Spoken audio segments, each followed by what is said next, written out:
Welcome. We're at TCT Asia Pacific 2025, and we have the wonderful opportunity to have a discussion and an interview on one of the sessions we had earlier today, which was entitled TAVR, Key Issues in 2025. I am joined by one of my closest friends, Eberhard Grube, and we'll function as moderators and interviewers, and we're very fortunate to have three of the most experienced TAVR operators in the world. Kentaro is joining us from Japan. Philippe is joining us from Canada via Morristown, New Jersey. And Jian'an is joining us from China. So we have a wonderful group of very experienced operators. And we're going to touch on some of the key issues that we had discussed earlier today. So we want to begin with a presentation that Philippe did on early TAVR, which was a study in asymptomatic severe aortic stenosis patients. And maybe you could summarize just quickly, what are the take-home messages right now that affect clinical practice? Yes, so thank you, Marty. So indeed, in 2 minutes to encapsulate early TAVR, so early TAVR trial was a randomized trial and related to patients with severe aortic stenosis with no symptoms, which is a frequent problem that we encounter in practice. So we randomized 900 patients, 901 to be exact, to either clinical surveillance or watchful waiting compared to TAVR with balloon expandable SAPIEN 3 or SAPIEN 3 Ultra. And the primary endpoint was a 2 years primary endpoint of death, stroke, and unplanned cardiovascular hospitalization. So the big line of early TAVR is it took 5 years to enroll 900 patients. We screened 1,500 patients. And one of the key points of the trial is that by screening 1,500 patients, we realized that 20% of those patients were already symptomatic or had class 1 indication for AVR. So first finding, a lot of patients we screened were deemed to be asymptomatic, in fact were symptomatic or had various class 1 indication. All the patients enrolled in early TAVR underwent a low-level stress test, which is very rigorous assessment to make sure the patient was truly asymptomatic. And they all had a CT scan to make sure they were suitable for TF-TAVR, transfemoral TAVR, and not candidate for surgery, for example. So we followed those patients for a median time of 3.8 years. And early intervention, early TAVR reduced by 50% the primary endpoints, was a positive trial showing the superiority of early TAVR compared to clinical surveillance at a median time of 3.8 years. Yes. So Philippe, the major difference that made this study positive was hospitalization, whereas mortality and stroke were basically the same. Could you explain this well, I shouldn't say discrepancy, but findings a little bit more why that happened? Was it patient selection or was it something else? Yes. So this is a very important point. So you're right, no difference in mortality between two groups.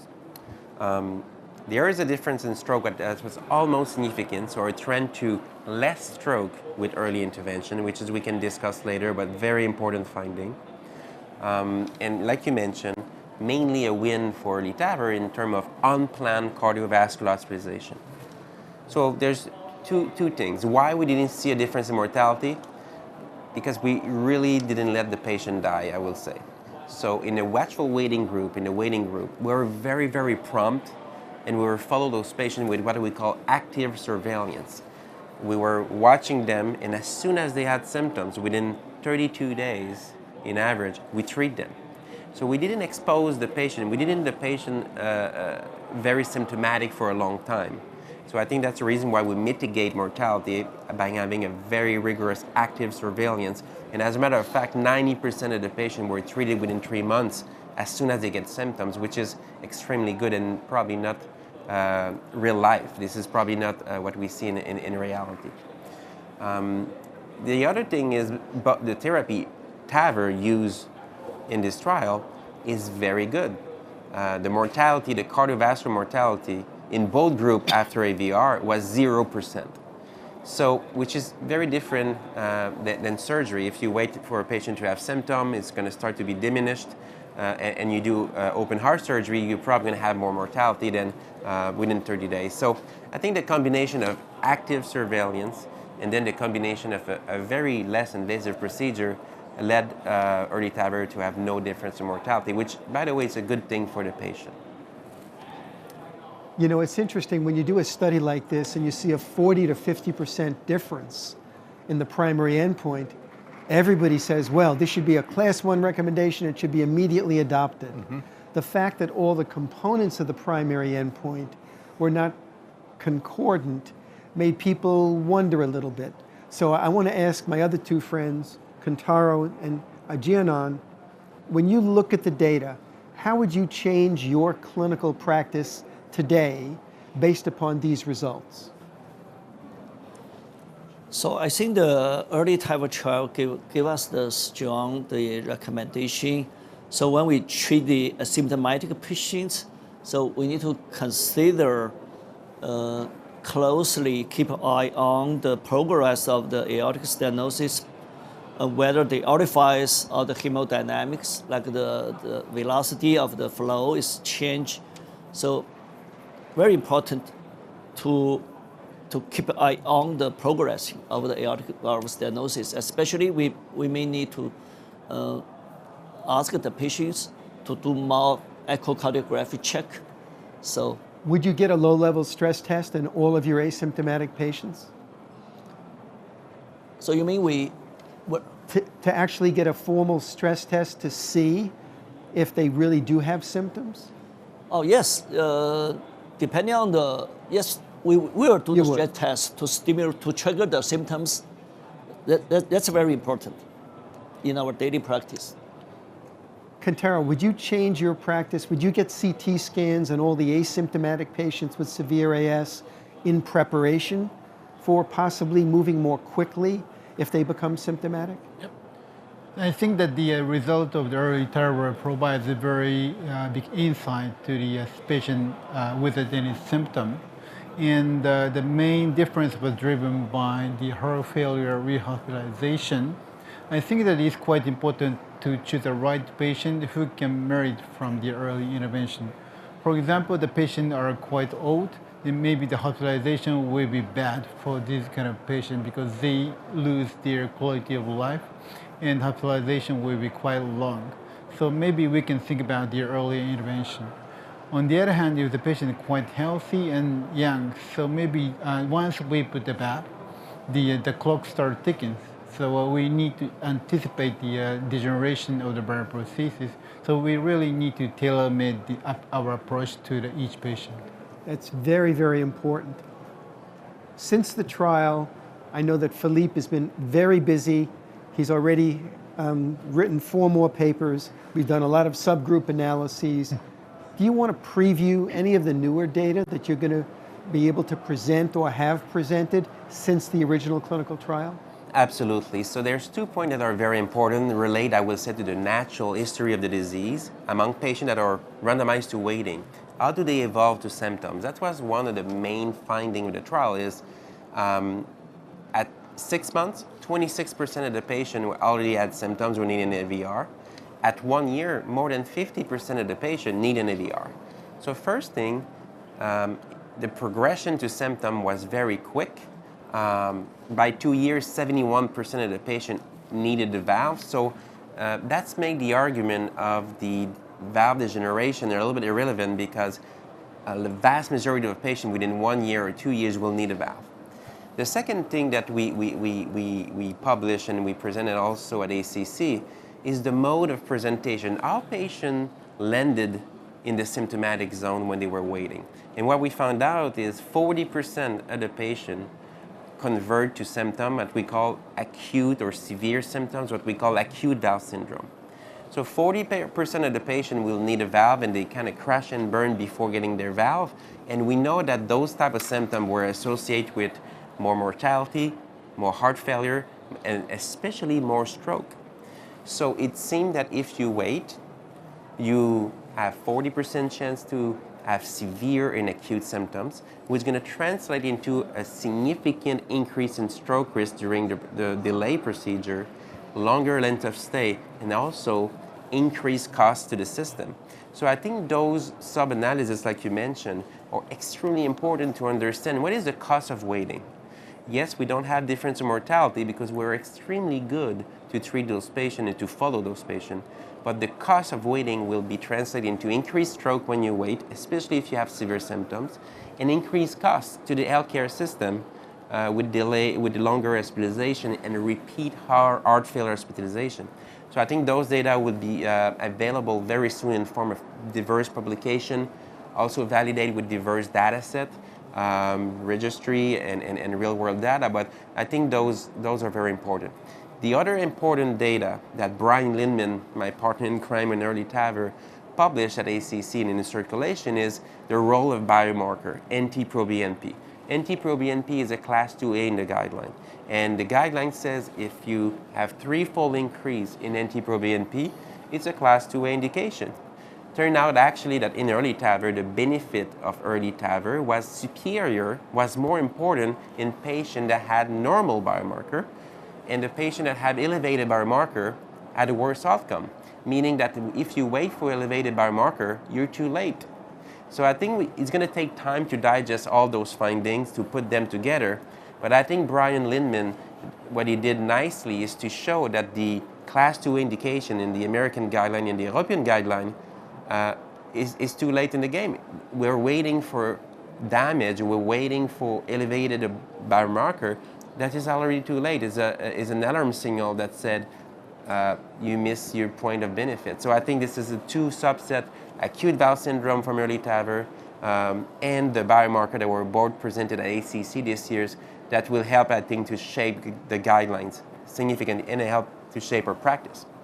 So this is going to be an evolving story. We're going to continue to learn more. We'll have later follow-up. We'll analyze some of the subgroups, and we'll take some of the learnings from this study and apply it to real-world data sets to see if we can confirm it in different populations. But I'm sure that early TAVR will be a frequent recurring message because I think it will change some of the ways that we think about this population of asymptomatic severe AS. Let's move on to the most controversial topic that we addressed during the key issues session. We even had a debate about this, which is what do we do with cerebral embolic protection devices associated with TAVR? We've had two recent clinical trials, one a few years ago, Protected TAVR, and then most recently, the British Heart Foundation study in 7,000 patients, neither of which from the standpoint of clinical outcomes indicated a benefit from systematic in all patients in a randomized trial comparing the Sentinel device versus no Sentinel device. This has disturbed many people. It's caused some change in thinking by some people. I'd really be interested to hear what the panel thinks about how these data affect their current and potential future use of cerebral embolic protection. So maybe Kentaro can start. Yep. Thank you so much. So actually, the data didn't demonstrate significant difference or significant impact of the cerebral protection device in the current patient. However, now the indication of the TAVR is shifting towards much younger patient. And we also need to know the imaging analysis by MRI, because sometimes we have the MRI influx proved by MRI, even though it's quite small and quite asymptomatic. And the long-term follow-up will be required because the indication is shifting towards much younger patients. So including the long-term follow-up and the imaging analysis is quite important for the future trial. So Jian'an, you treat a lot of bicuspid patients, and they have I know because I've seen some of your patients, they have a lot of calcification. When we discussed this in the panel after the presentations, you felt pretty strongly that right now there isn't enough evidence to use it, cerebral embolic protection systematically in your patients. Do you feel the same about bicuspid patients? Yes, we still has not yet figured out so what type of patients exactly need the cerebral vascular protection device. We just see some patients with very severe calcified tissues, So we think about even some of the calcified tissue is very close to the the ascending aorta. We may put the cerebral protection device, but very important is we did a study. We compared the bicuspid patients with the tricuspid. Absolutely, just we follow up with the MRI scan before and after procedures. Yeah. Absolutely, we get the information is that in bicuspid group of patients, they have more silent ischemia, just depending on the image diagnosis, compared with the tricuspid AS patients. So absolutely, we need to take care. We need to pay more attention on the bicuspid region patients. So, but doesn't mean but also very interesting. We did a follow up. We follow up the cognition score. Quite interesting. For this kind of patient with a silent ischemia, initially after the procedure, the cognition score is down, but after several months, they recover again. So the recovery may be due to the heart pump function is improved, maybe. So quite interesting. To basically all of you, I'm very biased. I admit this, and so my question is not really fair. But I believe that, or do you believe that we will eventually resolve this question by statistical analysis or a randomized trial, whether we should be using cerebral protection or not, or is this much rather a natural thing that we should be using, except for cost reasons in different geographies? Do we really have to prove that there's a difference in order to justify the use by a randomized trial? So I will help answer this question.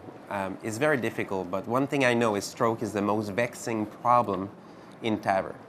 For patient, for family, and for doctor. When a stroke happens, it's a catastrophe, and it still happens up to 3 to 4, 5% of the case in some high-risk population. Right now, I believe we didn't find the right endpoint, neither the right device to address this problem appropriately. So it doesn't mean that we need to give up on this very vexing problem. What we need to do, I believe, is start to use high-risk population where the stroke is very frequent. And we start to see some signal in those 4 negative trials where actually 1 was positive, 3 negative, but high calcium score, bicuspid, valve-in-valve. Now we start to do leaflet modification. So I believe the next step for those neuroembolic protection devices may be to take a step back, not try to go large and all comers, but start to go in this high-risk population, maybe show a benefit there where we did decrease disabling stroke and move from there.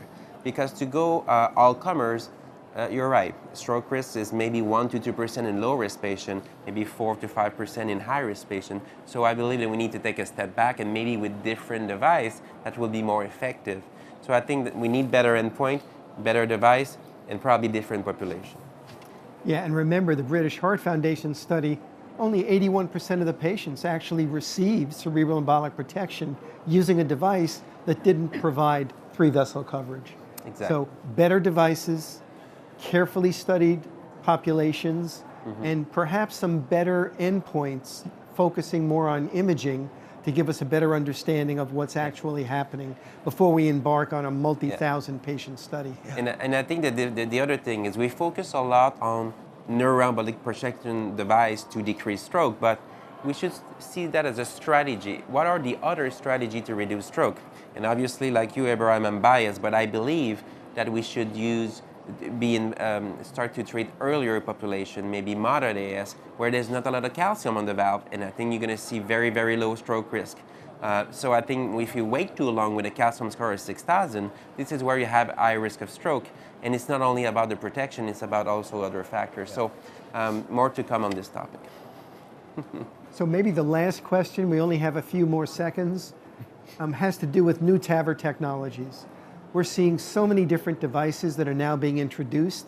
It gets a little bit confusing. And unlike drug-eluting stents, each one has its subtleties that are a little different.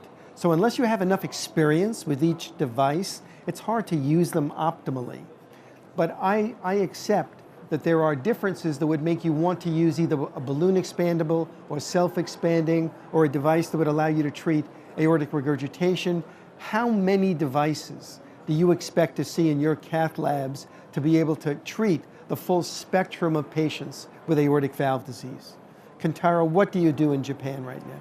So actually, our country is always slow to approve the devices, and we only have the 3 devices: S3UR and Evolute FX and Navigator Vision, and we're quite happy with the 3 devices. And we usually can tackle most of the patient with the 3 devices. And I think that it also depends on the case volume of each center. If the center has the very limited number of the cases, they can accommodate only 1 or 2 devices due to the lower learning curve. On the other hand, if you're the high volume center, you can have 3 or 4 devices. We can also need to take into account the case number of each center. So what is the situation now in China? Because you have, again, many new devices. So now in China now, we cath lab, we have many types of devices. But actually, basically, we just see 3 or 4 types, self-expanding and balloon expandable. And also the accurate neo tool is another type. Also a J-valve for the AR. So under the same category, we can select depending on the operator what they like, but we follow the guideline, very important, follow the evidences. So which type device is good for which type of patients. Philippe, you have strong opinions on most things. Do we need a dedicated device for aortic regurgitation? This is a great question. I believe yes. There's a clear unmet need in this. A lot of patients that we don't even know exist because we don't look for them, but this is a big unmet need. Current devices are not good and not appropriate for this pathology. A lot of embolization, leak, etc., sizing issues. Definitely need a device for aortic regurgitation. Right now we have Genereux and J-valve under investigation. Very promising result. I strongly believe that those valves also will have a role potentially in other indications such as valve-in-valve, maybe small annulus, low coronaries in AS or mixed disease. So I'm very optimistic about J-valve and Genereux, not only for AI but also for other application. And if you ask me how many valves I want on the shelf, I want at least 3: balloon expendable, self-expendable, and J-valve or Genna. To address this, and I think with those 3 devices we're in good shape. Excellent. Eberhard, any closing thoughts? No, I think we summarized, or actually you summarized very nicely, the most important topics that we discussed this morning, and I thank you for attending this interview. My co-moderator, co-interviewer, Dr. Leon, formulated the important questions. Thank you for your answers, and thank you for your insight. Thank you. Thanks so much.